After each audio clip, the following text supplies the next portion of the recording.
sahabat sebanyak 70 orang yang setiap hari itu ada di masjid,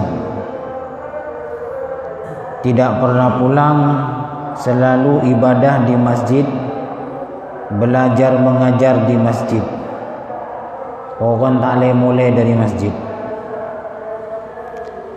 Terus semaring ngeder kita tatangkena berdecukan berdesi alakoh. Dari 70 orang itu ada yang bagian tukang kerja, cari uang, cari makanan. Ada yang bagian belajar mengajar, mengaji, ibadah setiap hari siang dan malam di masjid. Ini mungkin yang dipakai oleh jamaah tabligh. Jadi setiap hari ngaji, belajar, ibadah di masjid, tak pulang-pulang.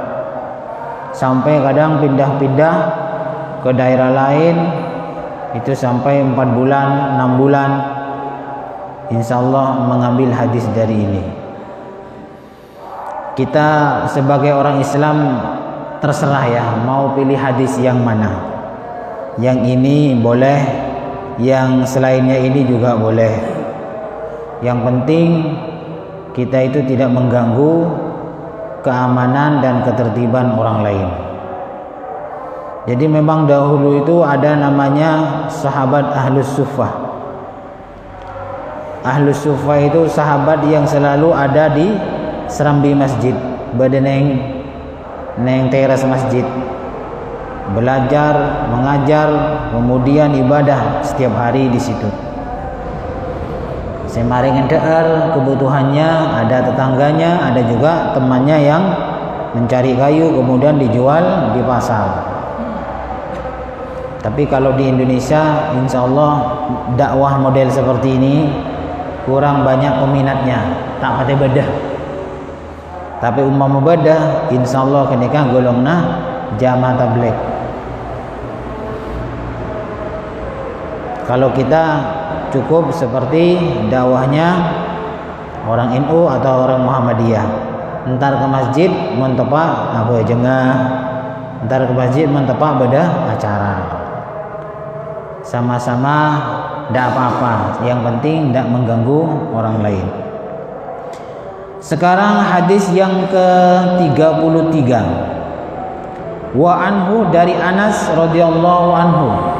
Qala ghaba ammi Anas bin Nadir. Jadi Anas ini punya paman namanya juga Anas. Anas ini namanya orang sahabat yang meriwayatkan hadis ini juga punya paman bernama Anas tapi bin Nadir. Suatu ketika Anas bin Nadir, pamannya Anas ini, sama-sama Anas namanya, ini dah ikut perang. Anggita li Badrin, waktu perang Badar dah ikut perang. Faqala ya Rasulullah ghibtu an awwali qitali qataltal musyrikin. An awwali qitalin qataltal musyrikin. Ya Rasul, katanya Anas bin Nadir, dulu waktu sampean itu perang pertama kali dengan orang-orang kafir itu saya dah ikut. Terus saking apa ya, ingin membuktikan bahwa Anas bin Nadir ini semangat untuk jihad, bilang begini kepada Nabi Muhammad. La inillahu ashhadani qitalal musyrikin la rayannallahu ma asna. Dek saking nikah. Dari ingin membuktikan bahwa dia itu semangat jihad fisabilillah, Anas itu bilang begini sama Kanjeng Nabi. Seandainya Allah Ta'ala itu memperlihatkan kepada saya bahwa saya mampu untuk bisa jihad fisabilillah, maka Allah Ta'ala akan betul-betul tahu apa yang saya lakukan ketika jihad. Jadi asombaran lah, sekone asombaran, saking kok bisa perang, wah Allah Ta'ala bisa melihat sendiri semangat saya untuk perang. Dia asombaran kayak waktu itu tidak bisa ikut perang Badar. Falamma kana yaumu Uhudin wa inkashafa al-muslimuna faqala Allahumma inni a'tadhiru ilaika mimma sana'a haula. Ketika perang Uhud, perang berikutnya orang Islam itu sudah kocar-kacir. Nah, jadi diserang oleh orang kafir itu orang Islam kocar-kacir. Jadi perang Uhud itu Nabi Muhammad pasukannya kocar-kacir. Ring bi Kanjeng Nabi sok teh beuki ngaleh kan ada di atas gunung. Nabi Muhammad itu pesan jangan pernah pindah dari tempat ini, karena kalau pindah dari tempat ini maka kamu akan kocar-kacir. Nah, pasukan Islam pada waktu itu menang, rekan para menang ah. Perang Uhud itu para menang ah. Tinggal para menang ah turun mau merebut harta rampasan. Jadi mau merebut harta rampasan perang itu. Tinggal para menang ah turun dari gunung. Tinggal turun. Pada waktu itu Khalid bin Walid ini adalah ahli perang pada waktu itu, dan waktu itu masih kafir. Ketika orang Islam itu turun mau mengambil harta rampasan, latai beki turun be Kanjeng Nabi bakun turun karena tergiur dengan harta. Kemudian Khalid bin Walid itu berputar dari gunung Uhud, diserang dari belakang orang Islam. Dengan tepat rebuan harta rampasan bi Khalid bin Walid serta pasukan orang kafir diserang, dan pada waktu itu orang Islam kalah. Tek tepat kening belein ya. Nasira bae men kening belein mojen. Tadi masalah. Jadi teh beki turun bi Kanjeng Nabi menang atau bekalah cepet Kanjeng Nabi cek turun. Nah, ini ke tukang panah di atas gunung. Ternyata tinggal para menengah orang kafir keburu kocar-kacir pasaran mau mengambil harta rampasan perang itu. Orang Islam tergiur, akhirnya diserang dari belakang oleh Khalid bin Walid, dan kembali lagi yang kocar-kacir itu akhirnya orang-orang Islam. Jadi pokoknya malah urusan dunia nikah kerbu kada bakal kocar-kacir nih kawan. Nikah waktu itu sahabat begitu. Karena pasukannya sudah kocar-kacir. Akhirnya Anas ini begini, Allahumma inni a'tadziru ilaika mimma sanaha ula. Ya Allah, dan gula nikah ampun. Nah bagi a'tadziru. Aku baik udzur. Artinya matullah dak panjenengan dengan apa yang sudah dilakukan oleh orang-orang Islam yang sudah kondisinya kocar-kacir. Wa abra'u ilaika mimma sanaha ula yakni musyrikin, dan semohon ya Allah bebaskan saya, mohon dibebaskan, mohon pembebasan kepada Engkau ya Allah dari apa yang orang kafir lakukan. Artinya serangan musuh yang sudah kencang dan ingin membunuh banyak orang Islam. Jadi pas nikah Anas bin Nadir nikah nyon Allah Ta'ala senika.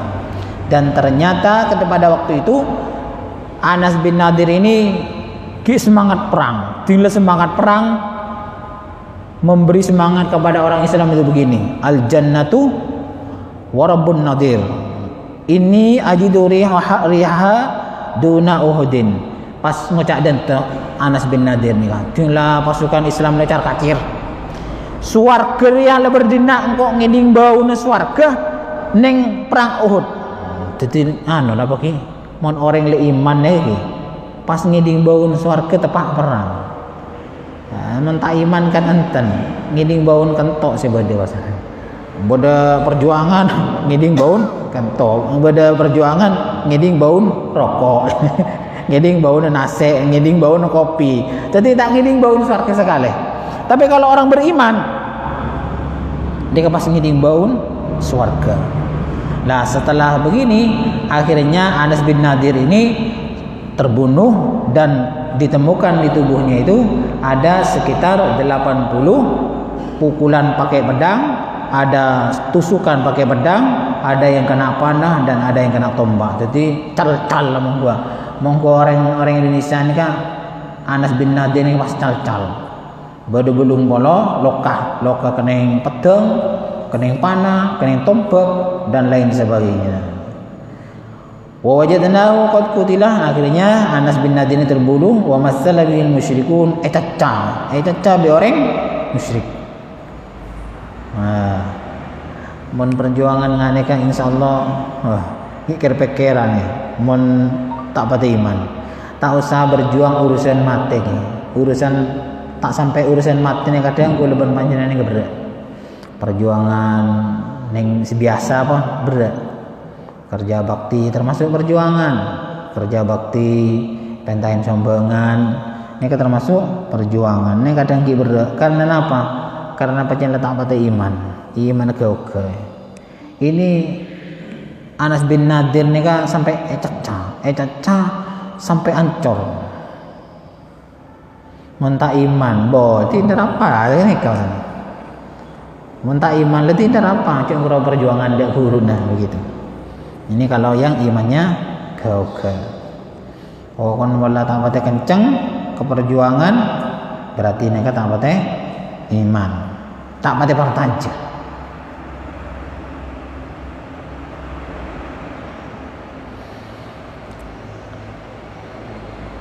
Akhirnya terbunuh, kemudian turun ayat minal mu'minina rijalun sadaqu ma ahadullah alaihi faminhum man qada nahbah ila akhirih. Akhirnya setelah Anas bin Nadir ini terbunuh, ini pas keluar ayat minal mu'minina rijalun sadaqu, ada orang-orang yang iman itu laki-laki yang betul-betul beriman ma ahadullah, sungguh sangat beriman membenarkan apa yang ahadullah alaihi, yang sudah dijanjikan oleh Allah Subhanahu wa taala. Apa janjinya? Yaitu surga dan diampuni semua dosa-dosanya. Insyaallah monggo leban panjenengan perjuangan nika berat. Tak kira tak pada semangat. Paling ya mau beda perang buruh. Tahu sama beda perang, beda banjir be buruh. Mandeman. Pasanan saya pikirin nyaben pon, tak kira mikirin nyaben lain nyaben aja mah nyaben berdosa, tak kira pon, saya pikirin nyaben cibi. Berikutnya wa an Samurah radhiyallahu anhu qala Rasulullah sallallahu alaihi wasallam ra'aitul lailata rajulaini atayani fasa'ida bis syajarata fa adkhalani daran hiya ahsan wa afdal. Samurah ini pernah bermimpi dalam di suatu malam melihat orang dua laki-laki datang kemudian naik ke pohon dan memasukkan Samurah kepada rumah yang sangat indah dan sangat bagus. Lam arquttu ahsana minha, dan saya tidak pernah melihat rumah yang sebagus itu. Qala, kemudian orang laki-laki dua dalam mimpi tersebut berkata, amma hadhihi dar fadarus syuhada. Rumah yang model seperti ini, perumahan seperti ini adalah rumah orang-orang yang mati syahid. Jadi orang yang mati syahid itu nanti rumahnya lebih baik, lebih indah daripada rumah-rumah lain yang ada di surga. Rawahul Bukhari, hadis riwayat Bukhari.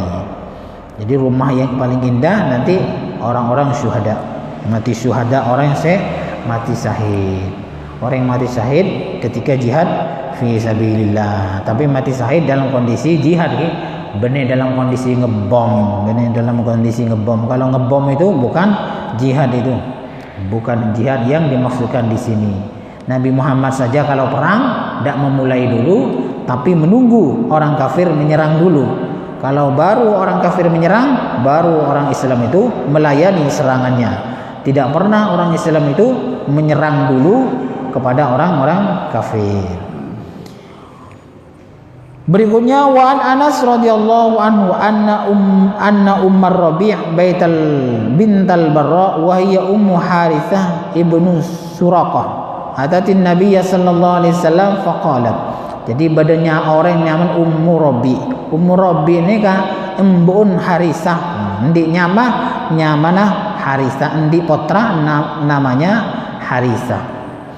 Lah ibunya Harisah ini bertanya kepada Nabi, datang dan bertanya, ya Rasulullah, ala tuhadditsuni an Harisah. Kanjeng Nabi, dak remah kabar Harisah anak kula ni Kanjeng Nabi. Wa kana qad qutila yauma Badrin, anak kula senyama Harisah ni kan terbunuh waktu perang Badar. Setiap bertanya ibunya ini, ibu kandungnya bertanya kepada Nabi, fa in kana fil jannati sabartu, kalau dia itu ada di sorga, anak saya itu ketika perang terbunuh waktu perang Badar, sabartu, saya sabar, kanjeng Nabi. Wa in kana ghaira dzalika ijtahadtu alaihi fil buka. Tapi kalau Harisa ini sekarang bukan ada di sorga, saya akan terus menerus menangis. Jadi ibu Harisa ini kenangis meloloh mon tak masuk surga. Tapi tanya dia kanjeng Nabi, bagaimana anak saya, di sorga apa bukan di sorga? Kalau di sorga saya bahagia, saya senang, saya bahagia. Tapi kalau kabar anak saya yang bernama Harisa itu yang terbunuh waktu perang dalam kondisi tidak ada di sorga, maka saya terus menerus menangis. Namanya ibu begitu. Faqala, Nabi menjawab, ya Umma Harisah, wahai ibunya Harisa, innaha jinanun fil jannah wa inna ibnaki asabal firdaus al-a'la, rawahul Bukhari. Wahai ibunya Harisa, surga itu anaknya sampean itu sekarang berada di surga Firdaus. Surga Firdaus ini termasuk surga pilihan yang ada di syairnya Abu Nawas. Ilahi lastu lil firdausi ahla wala aqwa ala naril jahimi. Kan begitu kalau dibaca waktu Jumatan. Nah, ini pengakuannya Abu Nawas, mengatakan bahwa saya tidak pantas masuk surga Firdaus, tapi saya juga tidak kuat ada di neraka Jahannam. Abu Nawas itu kan pernah jadi orang yang kurang baik ya. Kemudian taubat dan membuat siiran, ilahi lastu lil firdausi ahla, ya Allah, saya tidak pantas masuk surga Firdaus, wala aqwa ala naril jahimi, dan saya tidak kuat masuk neraka Jahannam. Padam apa sama? Ini kenyaman pengakuannya orang yang ahli dosa. Jadi kul sengkun tak pantas, ibadah saya tidak pantas untuk bisa masuk ke surga. Tapi saya juga tidak kuat untuk masuk neraka. Artinya apa? Dak mata serapan jenengan pun ya Allah, pokoknya kula tak pantas masuk surga, ban tak kuat masuk neraka. Mun kula ban panjenengan kan enten. Oh, masuk surga malah pokoknya tak ngurus ibadah cara kacir bener apa punten, sepenting terus masuk surga. Ini kenyamanan orang hambanya Allah, iman kau tak tahu diri. Ibadah tak apa bener, banyak pot lah salah, mana kejang sekut, lanyar ngelanyar, terus masuk surga. Ini kenyamanan hamba Allah Ta'ala, saya tak tahu diri. Banyak ini kepotongan, ini kebanyak.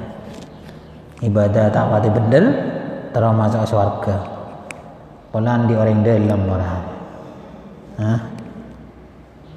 Tak remon agak bayi proposal yang tak wanita pada orang dalam. Jadi memang saya dulu pernah mengatakan tidak ada kita itu yang masuk surga karena ibadah kita, tidak ada. Hatta Nabi Muhammad pun mengatakan, saya pun masuk surga, kalau masuk surga bukan karena ibadah saya, tapi karena ampunan dan rahmatnya Allah Ta'ala. Walaupun ahli ibadah sampai ratusan tahun itu kalau masuk surga bukan karena ibadahnya, tapi karena ampunan dan rahmat Allah Subhanahu wa Ta'ala. Kalau hamba Allah yang ke ini biasanya liyamaiya kok masuk surga, tang ibadah banyak, duha banyak, jamaah banyak, masih banyak, saya tak pati bener. Bajang ini tak khusyuk. Mun potongan kula ben panjenengan tujuan tujuan ngenom nika tak kira khusyuk apa jang gua. Tak usah ngaling, tak usah sedih panjenengan ngguan. Pokoknya gila tujuan ngenom saren.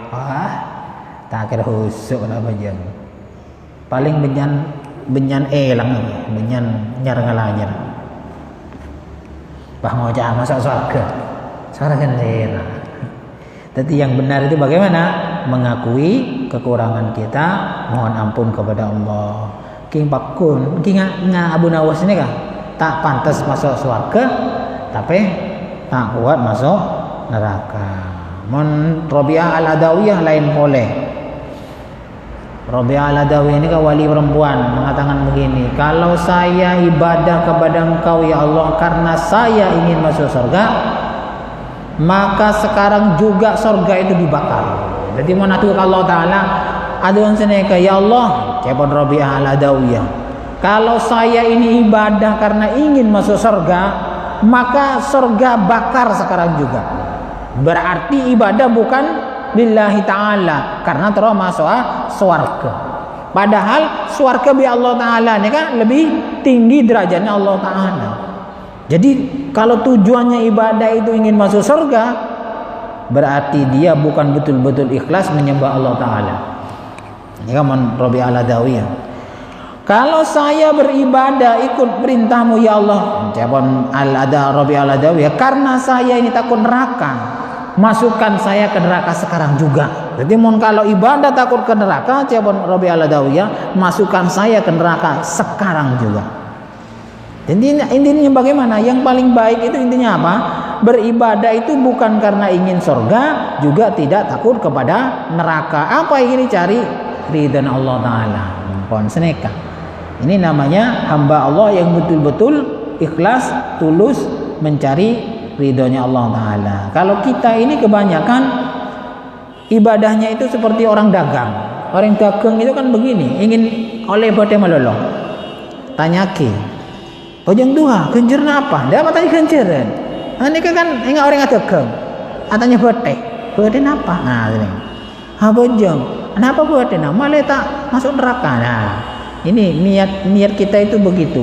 Niat yang begini ini ya niatnya kelas iman ke ini kawan. Jadi ibadah itu karena ingin masuk surga. Padahal lebih dahulu mana surga dengan Allah? Lebih dahulu Allah. Mengapa kok surga yang dicari? Menyembah Allah Ta'ala sebagai alat untuk masuk surga. Itu tidak benar menurut orang yang sudah beriman. Yang benar bagaimana? Yang benar adalah menyembah kepada Allah, terserah mau dimasukkan ke surga atau ke neraka, terserah Allah Ta'ala. Ini yang benar. Tapi ya kalau kelas kita ya itu seperti orang dagang. Ya sholat 5 waktu, tanya genjernan apa? Nah, terus meninggalkan maksiat, apa pahalanya? Nah, begitu. Ingat orang dagang. Rata-rata orang Islam itu kalau ibadah seperti modelnya orang berdagang, tanya pahalanya. Karena memang kebanyakan kita itu seperti itu. Kalau boleh tanya lagi, genjeran memang penting bagi kaum awam. Tapi kalau sudah orang-orang yang kelas tinggi, lillahi ta'alanya Allah imannya, dia tidak akan ngitung-ngitung pahala atau tidak akan ngitung-ngitung urusan neraka. Pokoknya beda perintah dari Allah Ta'ala, ngelakonin beda larangan jauhi. Jadi padan di orang alaqah. Kita itu sebagai orang Islam itu kayak orang bekerja ke juragan, ke bos. Kamu kerja, moli apa? Pacolan. Berapa buruhnya? Sehari 70.000. Tanya ki. Karyawan yang betul-betul karyawan kan tidak tanya, terserah lah pacan cerekan beri 100 tak berapa, 50 tak berapa. Nah, karyawan yang ini betul-betul ikhlas ongku alaku. Mana tanya bajaran ini kan benar ongku alaku nih nyari besar ini. Sama dengan kita beribadah cari pahala. Nah, itu bukan betul-betul hamba Allah, tapi memang cari pahala. Ya tembang ta'ala kok sekali, artinya tak ibadah sekali. Ya tawan apa sih? Tapi alhamdulillah ki kula ben panjenengan paringin istiqomah untuk beribadah. Berikutnya yang nomor 36, wa an Jabir Abdullah radhiyallahu anhu qala ji'a bi abi ila Nabi sallallahu alaihi wasallam. Sahabat Jabir bin Abdullah nikah didatangkan dengan wafatnya ayahnya. Jadi mayatnya atau jenazah ayahnya, berarti Abdullah, namanya Abdullah ini terbunuh kemudian disampaikan kepada kanjeng Nabi. Wa qad musila bihi fa wada'a baina yadayhi. Jadi bapaknya Jabir, sahabat Jabir ini namanya Abdullah, di tukel-tukel apa cacah. Mari perang cacah. Di lemari cacah dalam kondisi hancur disampaikan sahabat ning yadan Kanjeng Nabi Muhammad sallallahu alaihi wasallam. Dan itulah bagi mon perjuangan dulu itu begitu. Jadi bene cacakna aja pangkeng nih. Memakin berjuang kan cacana aja pangkeng. Ustaz kiai makin konjengan berjuang cacana aja pangkeng. Saya hadepin lah. Mon ki zaman Rasulullah bener cacana aja pangkeng, cacana orang mari caca hancur terbunuh ketika perang sahabat ya dan Kanjeng Nabi. Fadhahabtu aksifu an wajhi. Pas bi kula ini kan bi Jabir ni kan baban ni ke buka wajahnya. Fanahani qaumun. Tebaki bi para sahabat Allah cek buka. Ancor kapi lebaban kakir yang. Jadi tidak boleh dibuka. Mau melihat ayahnya yang terakhir, melihat wajahnya oleh para sahabat tidak boleh. Jangan. Karena Abdullah ini ayahnya Jabir ini sudah hancur semua. Caca. Tinggal caca sahabat yang ada Kanjeng Nabi matul dak Kanjeng Nabi faqala Nabi sallallahu alaihi wasallam ma zalatil malaikatu tuzilluhu bi ajnihatiha muttafaqun alaih. Cepon Kanjeng Nabi, malaikat ini selalu menutupi ayah kamu wahai Jabir dengan sayapnya. Artinya malaikat itu kagum dan sayang sampai sayap-sayapnya itu dibuat untuk menaungi Abdullah yang menjadi ayahnya sahabat Jabir. Malaikat Jibril itu ya sayapnya kalau udah keliru ada 600. Setiap sayap ini lebarnya antara puncak barat dan puncak timur bumi. Jadi malaikat situng bae kan lembeng ngemelolon dia kapon bumi ini atotop.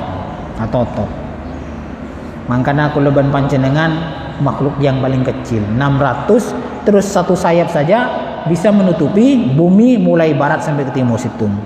Makanya waktu Nabi Lut punya kaum Sodom, artinya laki pada laki, bini pada bini, ngelakonin artikan laki abine pada laki, bini pada bini.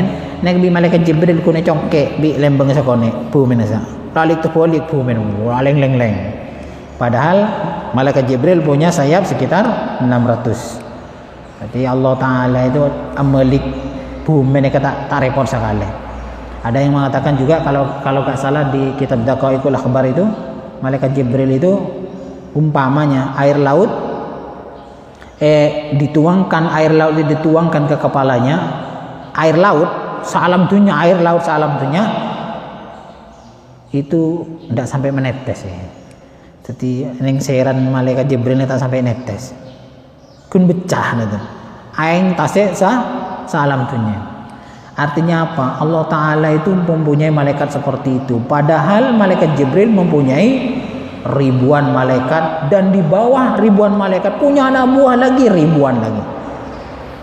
Jadi kelebihan panjenengan mereka termasuk abunya dunia, abun dunia. Bumi ini termasuk abun dunia dari kenen. Jadi Allah itu Allah Maha Besar itu ya begini. Malaikat Jibril besarnya seperti itu, masih punya anak buah ribuan, anak buahnya lagi punya anak buah lagi ribuan. Islam. Jadi dunia itu tidak ada apa-apanya. Kan lembeng malaikat Jibril pun tak notot pun. Artinya tidak ada harganya. Kan lembeng hitung padahal 600 lembeng. Congkek sekone lah tampilan. Jadi guluban panjenengan, mari kita berubah. Yang dulunya betul-betul senang kepada dunia, sekarang berubah untuk mengurangi cinta kita kepada dunia. Karena dunia itu tidak ada harganya. Congkek di situng lembenga malaikat Jibril ancor kapi itu nyawan. Situng nih ompah. Pae tampele ngaki lembang. Ya teh tamah sana. Kun congkek cetek. Wah, salib balik tu nya bumi nih. Malaikat Jibril ngamuk umpamana. Pae tampil be lembong situng. Pangan apa bumi nih? Wah tampilan. Makanya kurangilah untuk cinta dunia, karena cinta dunia itu sangat merugikan. Kalau ada yang ditanyakan, cukup sekian dulu. Kurang lebihnya saya mohon maaf. Salah lapangnya on seorang. Wallahu a'lam bishawab. Al-Fatihah.